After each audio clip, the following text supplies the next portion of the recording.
Nancy, your dedication to your craft is truly inspiring, and your book is a testament to your talent and perseverance.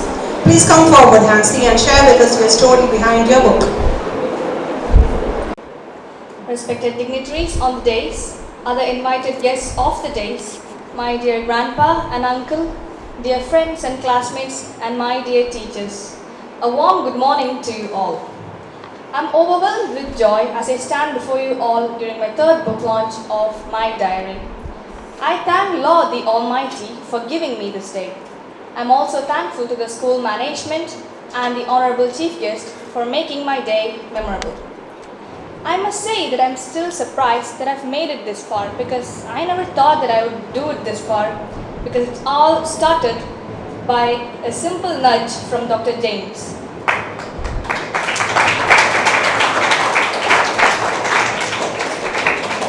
During my first book launch, he asked me to publish one book a year and I took it as a challenge. So a poem a day or sometimes a poem a week has helped me complete this book in a year. And of course, a poem a day keeps my sad thoughts away. As I look back into how it all began, I'm taken back to my childhood days when I discovered the magic of words. I loved playing with words, right or wrong. I was able to paint pictures, tell stories of my life through poetry. And that was all when I was 8, which was in my 3rd grade. So I poured my thoughts and feelings into a diary, and thus my diary became my best friend. So most of you might write a diary, and even otherwise you might know what a diary is. It's something personal. So I have 2 diaries, and one is a diary that's locked up in my cupboard, which says, "Do not dare to touch it."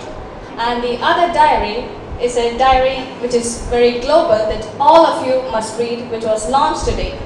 And you must buy it and read it, not borrow and read it. Don't run away seeing the cost. It's $2.50, but today you'll get it for $1.50. So my diary is a collection of 59 poems decked with black and white illustrations. So like my other 2 books, you could definitely find it interesting. So my mind is not as black and white as my illustrations. It's more colorful than you even think. Like, it makes up everything into a poem, whatever I see. So on my way to my school, we get to pass by a broken down house. And everyone says, "Oh, that's a broken down house." But I say, "Oh, that looks like my heart." So I write all my feelings in my book, which has become my diary. Like when I'm confused while writing a test or while learning maths, when I'm sad when no one listens to me, and other similar feelings, I just pour them into my diary. My stress, written in simple and plain words, will definitely be a stress buster for you. And this book is dedicated to little children like me, and it's a must read for mothers. Now, I'd like to tell you a few poems and what made me write them. There are a couple of poems about my school, like Metamorphosis, Rise, Chirps, and Smash. 10 long years I've been in one school and suddenly things changed, so that really broke my heart. But slowly, because of my new friends and old friends, I got metamorphosed, and thus I started liking school again. So thus the poem Rise was born, and now I'd like to read that poem out to you.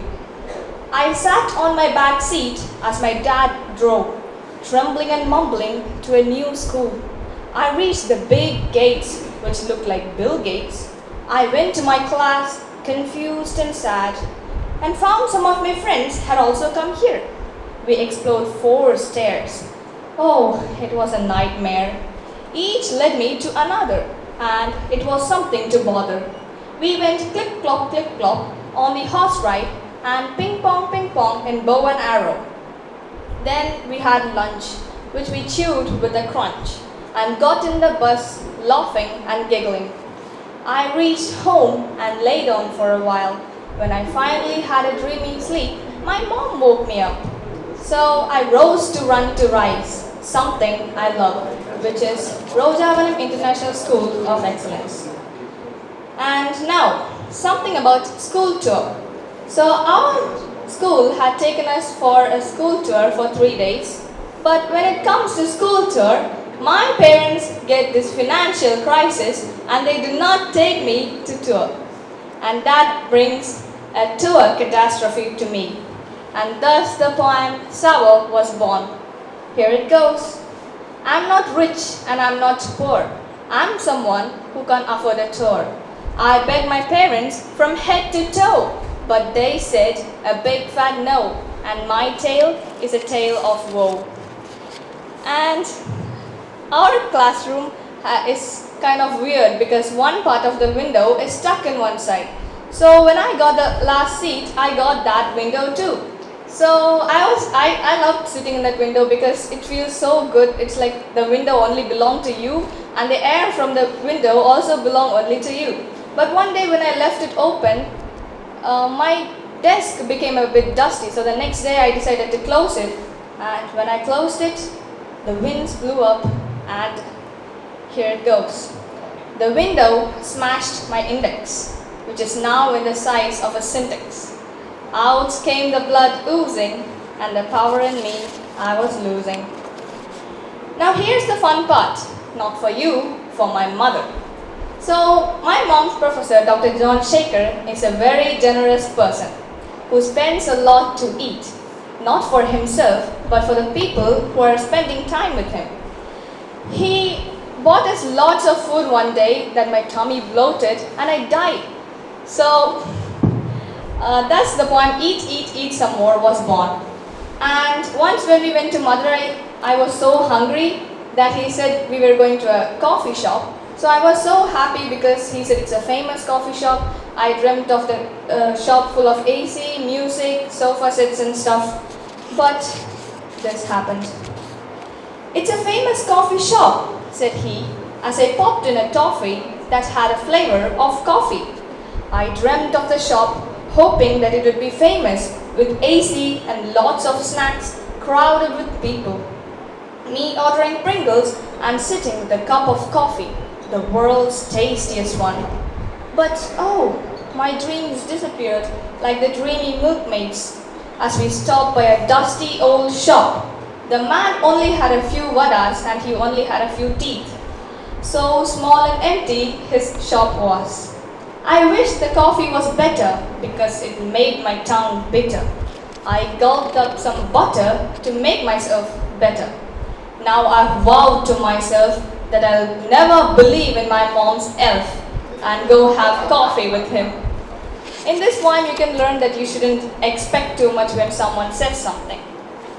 And visiting Madurai when we went to a wedding made me write a set of poems like Madurai, Sleepless Travels, a city of autos, cows, dogs and a pregnant woman in Vaigai. So we traveled to Vaigai at 10 o'clock to 3 a.m. So even at 3 a.m. in Madurai you could see autos rushing here and there. It's such a busy city. Thus the poem City of Autos was born, and as time passed by, like at 4 a.m. you could see cows grazing happily on garbage. And also you could see dogs but no cats, which broke my heart. And when we crossed by the river Vaigai, which it looked like a slum area to me because dogs were walking in and a goat was eating leaves. A woman was washing clothes inside the river and was also hanging clothes to dry in the river. So when I asked my mom about that area, my mom said that it was a river and she showed me a poem written by Ramanujan, a river, and thus the poem A Pregnant Woman in Vaigai was born, which means how the woman was dreaming of his children, like triplets and their family, but sadly that generation was stopped by one flood. Now here's my favorite part. There are a few poems about my mom. My mom is the best mom ever. As written in my books, of course she's annoying, but that doesn't mean that I don't like her. She's a mom who loves me dearly and accepts everything I write, no matter if I write about her tummy or her nose.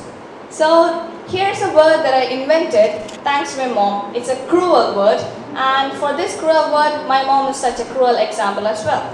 The word is crummy. Crummy is cruel plus mommy. And I really thank my mom for helping me invent this word, and this thank you takes a bow.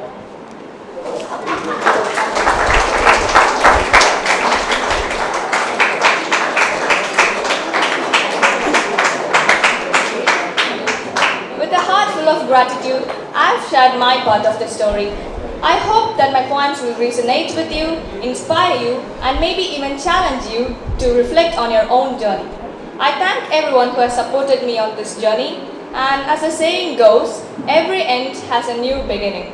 So my next book is going to be in my mother tongue, which is Tamil.